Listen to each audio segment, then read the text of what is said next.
Bismillahirrahmanirrahim. Assalamualaikum warahmatullahi wabarakatuh. Tadi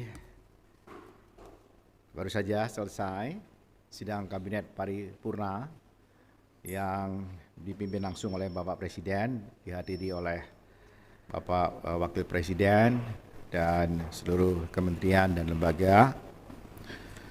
Dan kami diminta untuk mempresentasikan rencana kerja pemerintah tahun 2024. Seperti kita ketahui bahwa tahun 2024 itu adalah tahun terakhir dari rencana pembangunan jangka menengah nasional 2019-2024 sebagaimana yang termuat di dalam Perpres nomor 18 tahun 2020.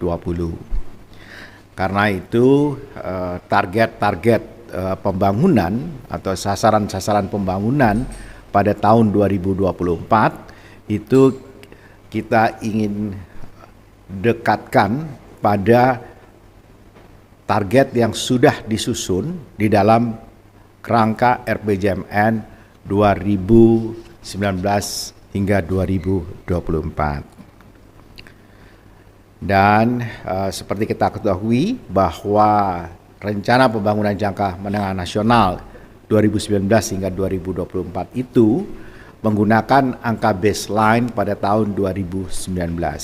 Jadi yang 2020 sampai 2024 dengan demikian kalau kita setarakan, kita data dasarnya adalah baseline 2019. Jadi misalnya saja baseline untuk pertumbuhan ekonomi itu 5% dan di dalam target RPJMN 2024 adalah 6,2 hingga 6,5%. Kemudian tingkat kemiskinan itu 9,41 baseline-nya 2019. Target di 2024 di akhir RPJMN adalah 6 hingga 7%. Sekali lagi ini target dalam RPJMN.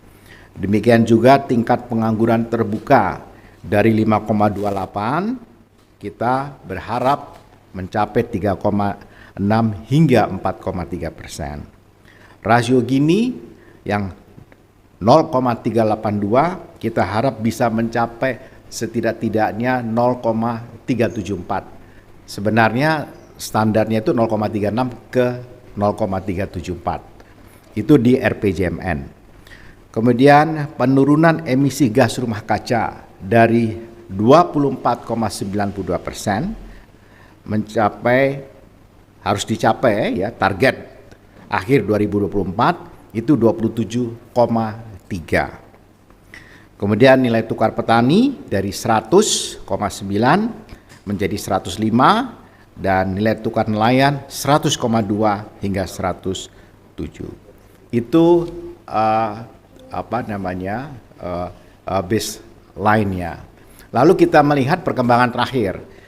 Capaian yang kita capai pada tahun 2022 misalnya pertumbuhan ekonomi di angka 5,31. Kita bersyukur angka itu karena angka itu juga angka yang setelah kita didera oleh pandemi.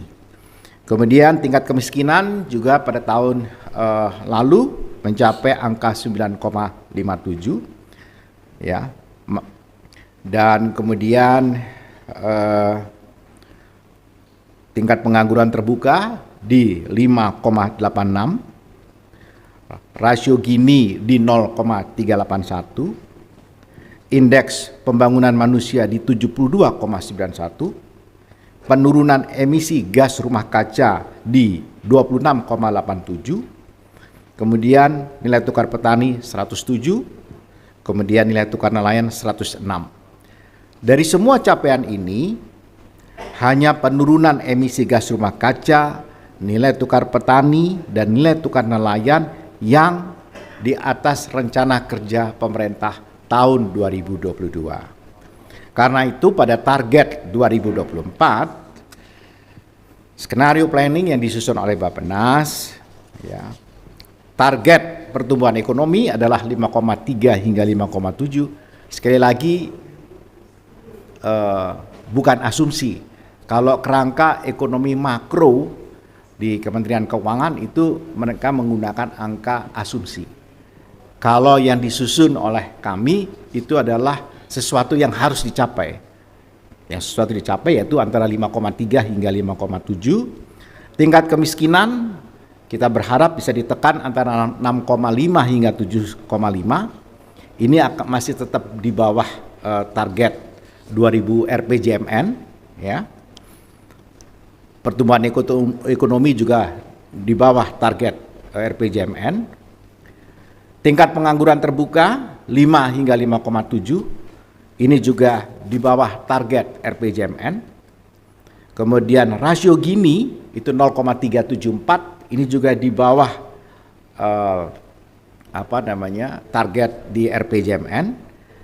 Indeks pembangunan manusia kita berharap bisa lebih baik 7 sampai dengan 74, ini pun di bawah dari target RPJMN. Penurunan emisi gas rumah kaca, nah ini yang kita bersyukur, ini ditargetkan 27,27 dan target RPJMN adalah 27,3, sementara pada tahun 2022 kita telah mencapai 26,87. Kemudian nilai tukar petani kita akan hari ini kita telah mencapai 105 hingga 107, target 2024 hingga 108, dan nilai tukar nelayan hingga 110. Jadi itu terkait dengan sasaran pembangunan. Dan kemudian tema tadi yang telah disetujui adalah tema RKP 2024 mempercepat transformasi ekonomi yang inklusif dan berkelanjutan. Dan penekanannya di dalam RKP 2024 yang pertama adalah pengurangan kemiskinan dan penghapusan kemiskinan ekstrim, peningkatan kualitas pendidikan dan kesehatan, revitalisasi industri dan penguatan riset terapan, penguatan daya saing usaha, pembangunan rendah karbon dan transisi energi, percepatan pembangunan infrastruktur dasar dan konektivitas, percepatan pembangunan Ibu Kota Nusantara, dan pelaksanaan pemilu 2024. Itu secara umum yang saya sampaikan, dan tentu di dalam skenario planning yang disusun oleh Bappenas, misalnya apakah pertumbuhan ekonomi itu bisa dicapai 5,3 hingga 5,7. Salah satu sumber-sumber pertumbuhannya kalau kita lihat dari sisi pengeluaran adalah investasi. Kita berharap pertumbuhannya bisa sampai dengan 6,2 hingga 7%, atau setidak-tidaknya bisa dilakukan realisasi PMA dan PMDN sekitar 1.450 hingga 1.650 triliun. Kita juga berharap peningkatan produktivitas pada UMKM, ya, pertanian dan industri manufaktur yang diharapkan bisa menjadi pengungkit atau enabler dalam pertumbuhan ekonomi. Kemudian kami juga menyampaikan tadi sasaran pembangunan per provinsi dengan meng-highlight dari dalam hal ini adalah tingkat kemiskinan yang saat ini terjadi pada beberapa provinsi yang masih cukup besar, misalnya di Sumatera masih terjadi, di Aceh yang masih di atas rata-rata nasional, kemudian juga Bengkulu, Sumatera Selatan, dan Lampung. Alhamdulillah di Kalimantan tingkat kemiskinannya di bawah rata-rata nasional, sementara di Pulau Jawa masih terjadi di atas rata-rata nasional, Jawa Tengah, Jawa Timur, dan daerah istimewa Yogyakarta. Sementara untuk Bali, NTT, dan NTB yang masih di atas rata-rata nasional adalah NTB dan NTT. Dan di Sulawesi yang masih di atas rata-rata nasional adalah Gorontalo, Sulawesi Barat, Sulawesi Tengah, dan Sutra. Sementara Maluku di bawah rata-rata nasional, Maluku Utara di bawah rata-rata nasional, Malukunya di atas rata-rata nasional, demikian juga Papua di atas rata-rata nasional. Kami juga memberikan highlight realisasi dari beberapa target pembangunan yang mendapatkan perhatian dari Bapak Presiden, terutama untuk isu-isu strategis ya yang memerlukan intervensi yang sifatnya sangat spesifik, seperti misalnya tingkat kemiskinan yang kita berharap bisa setidak-tidaknya pada tahun 2024 bisa mendekati angka 0% atau 1%, demikian yang di skenario planningkan. Dan untuk mempercepat penurunan strategi kemiskinan ekstrim, tentu ada 3 hal yang kita mesti lakukan. Pertama, intervensi dari pengurangan beban pengeluaran bagi masyarakat miskin, peningkatan pendapatannya, dan kemudian kita meminimalkan kantong-kantong kemiskinan. Tadi kami juga sampaikan capaian-capaian di dalam percepatan pembangunan infrastruktur dasar. Dalam hal ini adalah akses air minum perpipaan, akses terhadap sanitasi aman, kemudian praktik buang air besar yang sembarangan di tempat terbuka yang diharapkan pada akhir RPJMN 0%, dan sekarang masih di angka 5,86, akses rumah layak huni mencapai 60,66%, dan kita berharap pada tahun 2024 bisa mencapai 70%. Kemudian kekumuhan juga bisa mencapai 10.000 hektar dari yang sekarang ada sekitar 8.643 hektar.